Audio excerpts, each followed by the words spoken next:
ఈ సృష్టికి మాతృస్వరూపంగా లలితా అమ్మవారిని భావిస్తారు. ఎందుకు భావిస్తారు? ఈ వీడియోని చివరి వరకు చూడండి. మీకు సమాధానం దొరుకుతుంది. నమస్తే అండి. ఓం శ్రీ గురుభ్యో నమః. ఓం శ్రీ మాత్రే నమః. అందరూ ఎలా ఉన్నారండి? ప్రతి వారము శుక్రవారం ఉదయం 3:30 ఎస్‌జేఎంలో లైవ్‌లో ప్రతి ఒక్కరూ సామూహికంగా లలితా సహస్రనామ పారాయణం చేస్తారు. అందరికీ ఒక సందేహం ఉందండి. లలితా సహస్రనామ పారాయణం చేస్తేనే మనకు మోక్షము, ముక్తి అని అంటారు. ఎందుకలా? లలితా సహస్రనామ పారాయణం అందరూ చేయొచ్చా? అమ్మను పిలవడానికి మనకు వేరే వాళ్ళ యొక్క పర్మిషన్ ఎందుకండి? అమ్మను అమ్మా అని పిలవాలి అంటే పర్మిషన్ అవసరమా?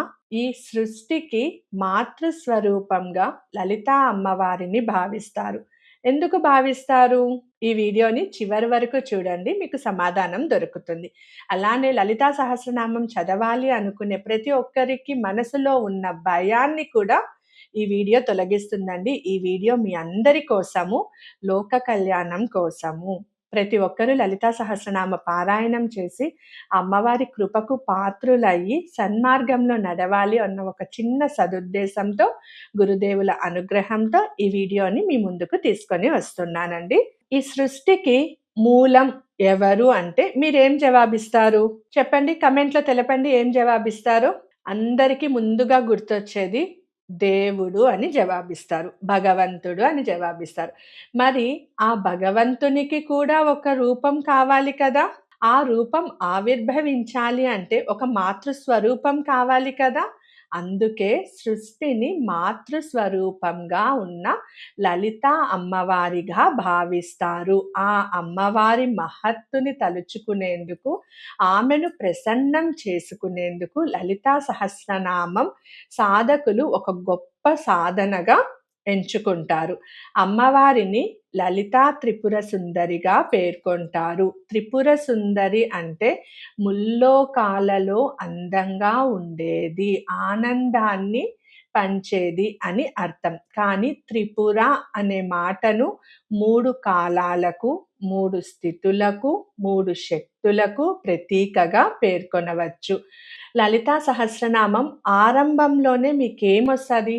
శ్రీమాత, శ్రీ మహారాజ్ఞి, శ్రీమత్ సింహాసనేశ్వరి అనే నామాలు పలుకుతారు. ఈ 3 నామాలే సృష్టి స్థితి లయలకు ప్రతిరూపంగా కనిపిస్తాయి. ఆపై అమ్మవారి చరిత్ర, వర్ణన, మహత్తు అన్నీ క్రమంగా ఒకదాని తరువాత ఒకటి మనకు ఆ లలితా సహస్రనామాలలో తెలుపుతూ వచ్చారు వసిన్యాది వాగ్దేవతలు. ఒక్క మాటలో చెప్పాలి అంటే ఇది అమ్మవారి యొక్క పురాణం. ఒక నామం నుంచి మరో నామం ఒక సూత్రంలాగా సాగిపోతూ ఉంటుంది. చాలా సహస్రనామాలలో పునరుక్తి కనిపిస్తుంది. ఒక్క నామం కూడా పునరుక్తి కాకపోవడం విశేషం ఇందులో. అంటే మళ్ళీ మళ్ళీ రిపీట్ అవ్వకుండా ఒక నామానికి లింకుతో మనకు ఈ లలితా సహస్రనామాలు జరుగుతూ ఉంటుంది. అలానే ఇంకొకటి గమనించాల్సిన విషయం ఏంటంటే లలితా సహస్రనామాలలో ఊత పదాలు ఉండవు. ఒక్క మాటలో చెప్పాలంటే వ్యాకరణ పరంగా కూడా ఇది చాలా ఉత్కృష్టమైన స్తోత్రంగా పేర్కొన్నారు. మీ అందరికీ లలితా సహస్రనామంలో భండాసుర వధ చాలా ప్రముఖంగా కనిపిస్తుంది. శివుని తపస్సుని భగ్నం చేసే ప్రయత్నంలో మన్మధుడు కాలి బూడిదైపోయిన కథ మీ అందరికీ తెలిసినదే కదా! ఆ భస్మం నుంచి వెలువడిన వాడే ఈ భండాసురుడు. ముల్లోకాల మీద యుద్ధాన్ని ప్రకటించి వణికిస్తున్న ఆ భండాసురుడిని అమ్మవారి చేతులతో హతం కాక చనిపోక తప్పలేదు. మన్మధుడిని అవశేషమైన భండాసురుడిని పరములైన కోరికలను ప్రతీకగా భావించచ్చు. అంటే మనకు బాహ్యంగా కనపడుతున్న కోరికలు కావాలి, నాది ఇది అని మనకు కోరికలు ఉంటది కదా! బంగారం తీసుకోండి. బంగారం ఎవరికైనా ఇవ్వాలంటే ఇది నాది అని ఒక కోరిక ఉంటాది కదా! దాన్ని అమ్మాలంటే ఇది నాది అని ఒక కోరిక ఉంటాది, బాధ ఉంటాది కదా! దాన్నే భండాసురుడు అని అంటారు. అమ్మవారి అనుగ్రహంతో ఆ కోరికను జయించి మోక్షం సాధించగలమనేదే ఈ స్తోత్రం గుర్తు చేస్తుంది. ఎలాగా? కాంచనం ప్రతి ఒక్కరికి ఇష్టం. కాంచనం అంటే బంగారం. బంగారం అంటే ప్రతి ఒక్కరికి ప్రీతి. కానీ కాంచనం కర్మ విమోచనం అని కూడా మనకు మన పెద్దలు చెప్పారు. అంటే బంగారం పైన వ్యామోహం లేకపోతే మన కర్మలు అన్నీ విమోచనం అయిపోతాయి. ఆ వ్యామోహం లేకుండా మోక్షాన్ని సాధించే పట్టు మనకు ఎవరిస్తారంటే లలితా సహస్రనామ పారాయణం ఇస్తుంది. లలితా సహస్రనామాన్ని చదవాలి అనుకునే వారికి చాలా డౌట్స్ ఉంటాదనమాట. ఎలా చదవాలి? మొదటగా దేనితో ప్రారంభించాలి అని.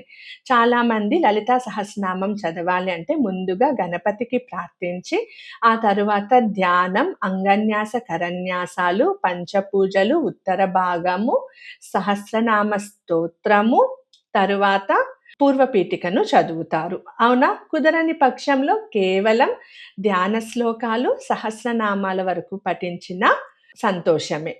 ఇక హోమంగాను, అర్చనగాను, పారాయణంగా కూడా భక్తులు తమ కోరికలను అనుసరించి ఈ స్తోత్రాన్ని పఠించడం మరి యొక్క ప్రత్యేకత. సాధారణంగా ఏదైనా సహస్రనామాలలో ఒకటే తరహా ఆరాధనకు ప్రాధాన్యత ఉంటుంది. కానీ లలితా సహస్రనామంలో సగుణ ఆరాధన, నిర్గుణ ఆరాధన, త్రిమూర్తుల ఉపాసన, కుండలిని జాగృతి ఇలా అన్ని రకాల మార్గాలు కనిపిస్తూ ఉంటాది. అమ్మవారిని ప్రసన్నం చేసుకునేందుకు సాక్షాత్తు దేవతలే ఈ సహస్రనామాన్ని పఠించినారు. మనమెంతండి? ఆ నామాలను హయగ్రీవుడు అగస్త్యునికి బోధించగా వాటిని వ్యాసుడు బ్రహ్మాండ పురాణంలో పొందపరిచారు. లలితాదేవియే ఈ నామాలను వసిన్యాది వాగ్దేవతల చేత స్తోత్రం చేయించుకునింది అని కూడా మనకు చెప్తారు. వ్యాసుడిని మనము ఆది గురువుగా భావిస్తాం. ఇంకా విష్ణుమూర్తికి జ్ఞానస్వరూపమైన హయగ్రీవుడు లలితా సహస్రనామం చివరిలో శ్రీ లలితా సహస్రనామ స్తోత్రం అని పేర్కొంటారు. అంటే ఇది అర్హులైన వారికి చెప్పాలి అన్న అర్థం వస్తుంది. ఇందులో పరమార్థం ఏమంటే గూఢార్థాలు చాలా ఉన్నాయి. ఒక్కొక్క నామానికి చాలా విశేషమైన గూఢార్థం ఉంది. సాధకులకు, ఉపాసకులకు జ్ఞాన మార్గాన్ని సూచించే అనేకమైన రహస్యాలు ఇందులో ఉన్నాయి. అమ్మవారి బీజాక్షరాలను, సృష్టి రహస్యాలను, అష్టసిద్ధులను, నవనిధులను, దశమహావిద్యలకు సంబంధించిన జ్ఞానం ఇందులో నిక్షిప్తమై ఉంది. ఎంత చెప్పుకున్నా లలితా సహస్రనామాల ప్రత్యేకత అంతకు అంత మిగిలిపోతూనే ఉంటుంది. కానీ ఆ ప్రత్యేకత తెలిసి తెలియక ఆ నామాలను శ్రద్ధగా పఠించిన వారికి కానీ, విన్నవారికి కానీ అమ్మవారి అనుగ్రహం తప్పకుండా లభిస్తుంది. ఎందుకంటే ఆ తల్లి ఆనందప్రదాయిని, ఆనందదాయిని, ప్రేమతత్వంతో కూడిన అమ్మవారు కాబట్టి. మాతృస్వరూపిణి. అందుకే సృష్టికి మూలం, సృష్టికి మాతృస్వరూపంగా లలితా అమ్మవారిని భావిస్తారు. ఇక కూడా మీకు డౌట్స్ ఉన్నాయా అండి? లలితా సహస్రనామ పారాయణం నేను చెయ్యొచ్చా? చెయ్యకూడదా అని? ఇకైనా ప్రతి ఒక్కరూ మనస్ఫూర్తిగా భక్తి శ్రద్ధలతో అమ్మవారి ముందర కూర్చొని మహాగణపతిని, గురువును ప్రార్థించి తరువాత ధ్యాన శ్లోకాలతో లలితా సహస్రనామ పారాయణం ప్రతి ఒక్కరూ ప్రతి ఇంటా చేశారంటే సుఖ సంతోషాలతో, ఆయురారోగ్యాలతో చక్కగా సంతోషంగా ఉంటారండి. అందరూ లలితా సహస్రనామ పారాయణం చేస్తూ ఆ అమ్మవారికి మరింత దగ్గరగా అవుతూ సన్మార్గంలో, ధర్మమైన మార్గంలో నడుస్తూ సద్బుద్ధిని, సచ్చిత్తాన్ని అందరికీ ప్రసరింపచేయాలని మనస్ఫూర్తిగా కోరుకుంటున్నాను.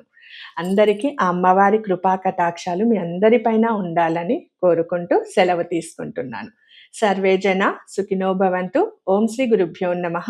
ఓం శ్రీ మాత్రే నమః. స్వస్తి.